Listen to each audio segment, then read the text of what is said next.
How does a real-time backend differ from traditional backend systems?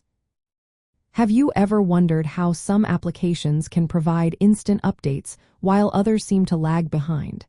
Today, we will break down the differences between real-time backends and traditional backend systems.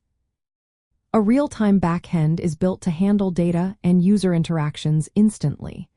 This means it can provide immediate updates and responses as events happen.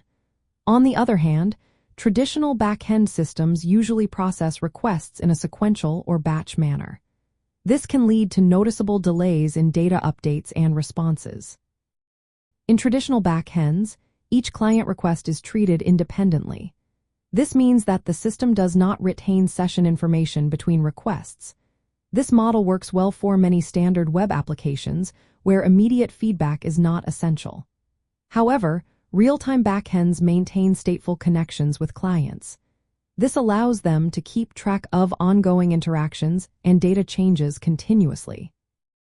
This statefulness is what enables features like live chat, online gaming, or real-time collaboration tools.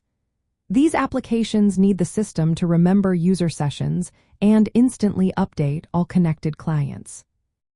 From a technical standpoint, real-time backends often use event-driven, non-blocking architectures.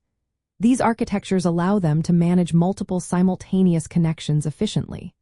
For example, technologies like Node.js use asynchronous programming models. This means they can handle many concurrent events without waiting for each to finish before moving on. In contrast, some traditional backends may use blocking or synchronous request handling.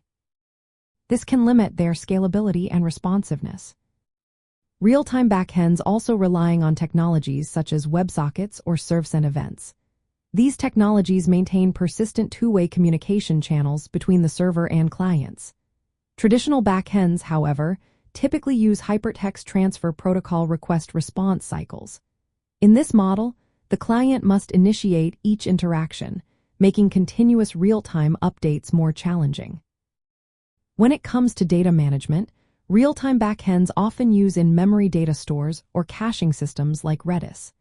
This allows for quick access and updates to data needed for immediate user interactions.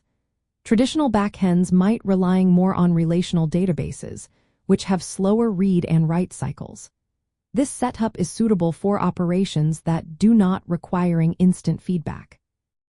Building a real-time backend involves designing application programming interfaces and server-side logic that support continuous data flow.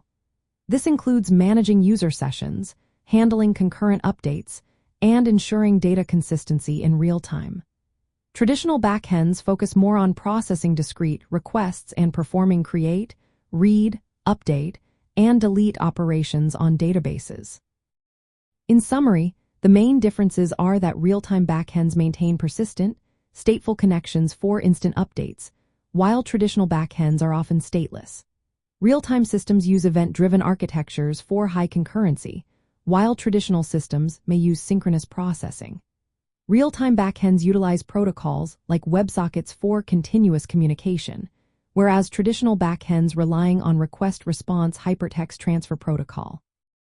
Lastly, real-time backends often employ in-memory data stores for speed, while traditional backends typically use standard databases optimized for durability. Understanding these differences can help backend developers choose the right architecture and technologies based on the application's needs, whether building application programming interfaces, managing databases, or implementing server-side logic.